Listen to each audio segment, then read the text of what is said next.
আসসালামু আলাইকুম। আমি মোহাম্মদ আশরাফুল ইসলাম। আমি আজকে আপনাদেরকে যে টপিকটার জন্য ক্লাসে দেখছি সেই টপিকটার নাম হলো ক্লজ। ক্লজ একটা অনেক ইম্পর্ট্যান্ট একটা টপিক, সেটা হলো বিশ্ববিদ্যালয়ে ভর্তি প্রস্তুতির জন্য। তো এই ক্লজকে বিভিন্ন টিচাররা বিভিন্ন জায়গাতে বিভিন্ন কঠিন নিয়মে শেখায় থাকে।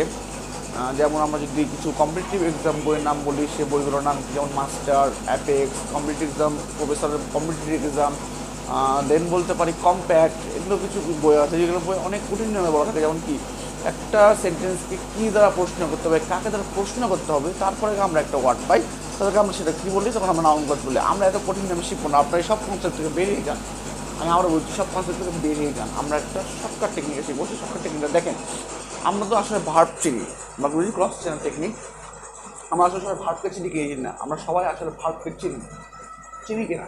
অবশ্যই আপনি একটা অ্যাডমিশন ক্যান্ডিডেট, আপনার অ্যাডমিশন ক্যান্ডিডেট হিসেবে অবশ্যই ভার্বকে চিনেন। সো আমি যখন দেখবো একটা ওয়ার্ডের সেন্টেন্স বা একটা সেন্টেন্সের ভিতরে ভার্ব আছে, আমার বলছি সেন্টেন্স ভার্ব আছে, ভার্বের আগে দাগ দেয়। আমি বলছি সেন্টেন্সের ভার্ব আছে, ভার্বকে চিনতে পারছেন?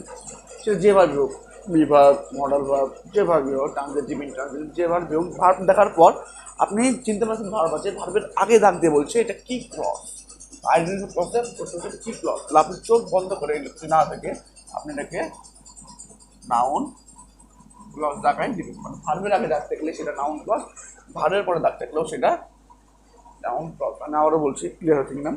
আপনি যখন দেখবেন একটা সেন্টেন্সে বলছে আইডেন্টিফিকেশন অফ দ্য ক্লজ, তখন আপনি ভার্ব দেখবেন, একটা সেন্টেন্স ভার্ব আছে, ভার্বের যদি আগে আন্ডারলাইন দিয়ে রাখে তাহলে আপনি যদি বলেন এটা কোন ক্লজ, তাহলে সেটা উত্তর হবে নাউন ক্লজ।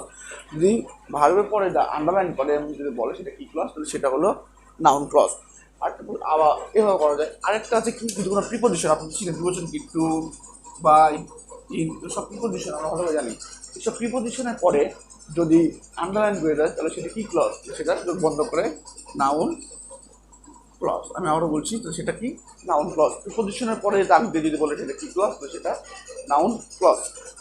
তারপর কি আছে, নাউন, নাউন বুঝি নাউনের পর যদি দাগ দেয় তাহলে সেটা কি ক্লজ, সেটা হলো অ্যাডজেক্টিভ ক্লজ। আমি আবারও বলছি, কোনো নাউনের পর যদি দাগ দেয় সেটা কি ক্লজ, নাউন ক্লজ। যেমন বলবে বয়, বয়ের পর যদি দাগ দিয়ে বলে সেটা কি ক্লজ, সেটা হলো কি অ্যাডজেক্টিভ ক্লজ। তারপরে কি নাউনের পর দাগ আছে মানে অ্যাডজেক্টিভ ক্লজ। আবারও বলছি, এখানে ভার্ব একটা স্পেসিফিক দেওয়া আছে, পরে ভার্বও থাকতে পারে না থাকতে পারে, বাট নাউনের পরে দাগ আছে মানে সেটা অ্যাডজেক্টিভ ক্লজ, নাউনের পরে দাগ আছে মানে সেটা অ্যাডজেক্টিভ ক্লজ, নাউনের পরে দাগ আছে মানে সেটাই অ্যাডজেক্টিভ ক্লজ। এবং বাকি যা দেখবেন সব অ্যাডভার্বিয়াল ক্লজ। অ্যাডভার্বিয়াল ক্লজের জন্য শর্টকাট টেকনিক নাই, যেটা আপনি যেগুলো বাদ দিয়ে যা দেখতে হবে সেটা অ্যাডভার্বিয়াল ক্লজ হিসেবে হবে। অ্যাডভার্বিয়াল ক্লজ আপনি দেখলেই বুঝতে পারবেন। আপনি যখন মাস্টার বই সলভ করতে যাবেন বা অ্যাপেক্স বই বা কম্পিটিটিভ কোনো একটা এক্সামের কোনো একটা যে কোনো একটা বই যখন সলভ করতে যাবেন তখন নিজেই বুঝতে পারবেন যে সেটা কোনো অ্যাডভার্বিয়াল ক্লজ। তাহলে আরেকবার রিভাইজ করি, যদি একটা সেন্টেন্সে ভার্বের আগে দাগ দেয় তাহলে সেটা হলো নাউন ক্লজ, ভার্বের পরে দাগ দিলে সেটা হলো নাউন ক্লজ, প্রিপোজিশনের পরে যদি দাগ দেয় সেটা হলো কি নাউন ক্লজ, নাউনের পরে যদি দাগ দেয় বলে সেটা কি ক্লজ, তাহলে সেটা হলো অ্যাডজেক্টিভ ক্লজ, এবং নাউনের পরে দাগ দেওয়া থাকলে সেটা হলো অ্যাডজেক্টিভ ক্লজ, এবং বাকি যাদের সব adverbial clause. Thank you so much. যদি এরকম কোনো সমস্যা বের হয় আমার হোয়াটসঅ্যাপ নাম্বার অবশ্যই আপনারা আমাকে যোগাযোগ করবেন। আশা করি এগুলো থেকে আপনারা সম্পূর্ণ কোশ্চেন সলভ করতে পারবেন, ক্লজ আপনার থেকে কেউ আটকাতে পারবেন। Thank you so much. আসসালামু আলাইকুম।